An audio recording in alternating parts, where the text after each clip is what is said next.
All right, so just to kind of talk a little bit about what we talked about last week, the concept of heaven. So I'm going to play a little game. I'll show you some pictures, and you tell me which one of these would most remind you of heaven. How about this one? Here they all are. Which one of those pops into your mind? Yeah, the first one, the second one. And that's not completely wrong. I mean, the Bible gives us glimpses of this glory of heaven. But what we saw last week was it's really more about its expansion into us rather than it just being fixed and located in some far-off, distant realm that we're just waiting to go to.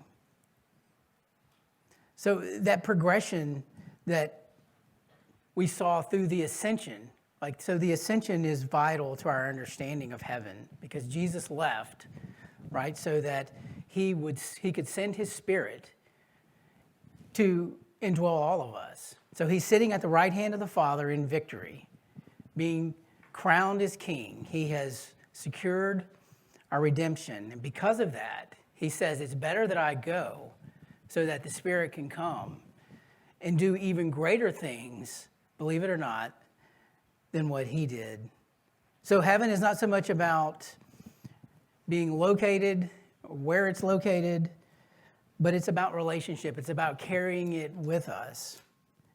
And I think part of being a follower of Jesus is that we have to train ourselves to think differently, because those old ways of thinking seem to have taken root, and we have to replace those. And we come back to this verse over and over in Romans 12:2, where Paul tells us, do not be conformed to this age, but be transformed by the renewing of your mind. And of course, the purpose of that is, Paul tells us, so that we can discern what God's will is.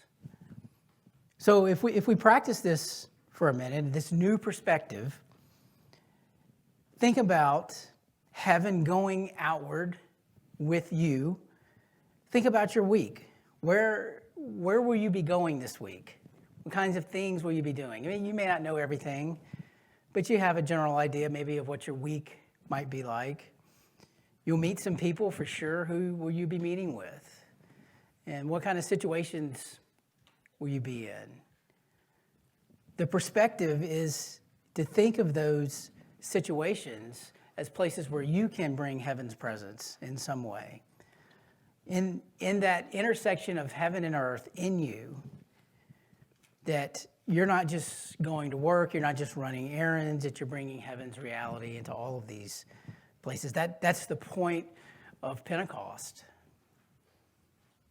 is God expanding and doing something even greater than what he did in the temple in the Old Testament, something greater than what he did in Jesus, that we carry God's presence into every situation we go into. And so it changes the way we see life.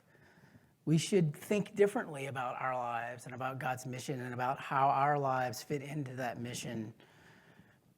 And so maybe think of one situation in your life this week that you can intentionally live out this reality, this extension of heaven to the ends of the earth, right? It's not just about sending missionaries, it's about us going, and as we go, we take that presence with us. So